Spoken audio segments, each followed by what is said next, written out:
Role play in the classroom can be a fun and engaging activity, especially for your future Oscar winner. But more importantly, it has the potential to have a huge payoff in broadening students' awareness of perspectives. Through role play, students are able to trade places with characters and understand their thoughts, feelings, and beliefs.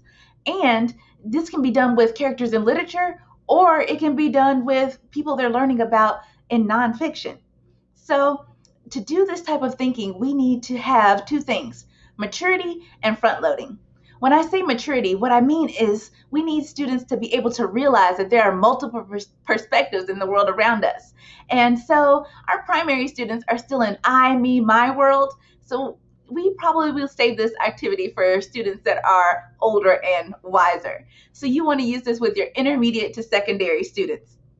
Also, when you're teaching your students about getting ready to role play, we will want them to know them deeply, because we can't have students trying to portray someone that they haven't learned about in detail. So we'll want to have read, discussed, thought about all the pieces of this character so that the students can portray them in the positive way.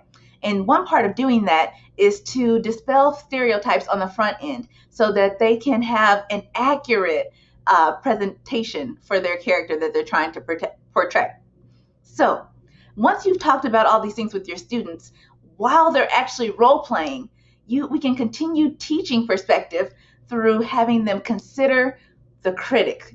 Okay? So what this means is there's a critic to everything in life. Students need to understand that there are different perspectives, but we want to know for the character that they're portraying, who might criticize this character, who might not agree with them, with who would disagree with what their ideas and actions were.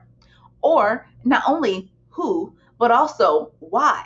Why is this person a critic? Why do they think these thoughts about the certain character that you're portraying? For example, if we use George Washington, our first president, we could say that the characters or people celebrated him because he was the first president. But what might a critic say about George Washington? That he was a slave owner. And what might the enslaved people feel about George Washington? They might find him oppressive or cruel. So that's a different way to look at perspectives, and it gives students a more well-rounded picture of what people look like as a whole.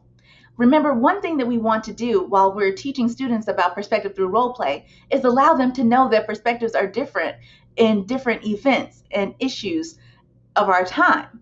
We want students to be able to expand their vision of people, not just as all positive. We want them to know that people are human and that humans are flawed. The two questions, who might be a critic and why they be a critic, can help students expand their view of the world in a holistic way.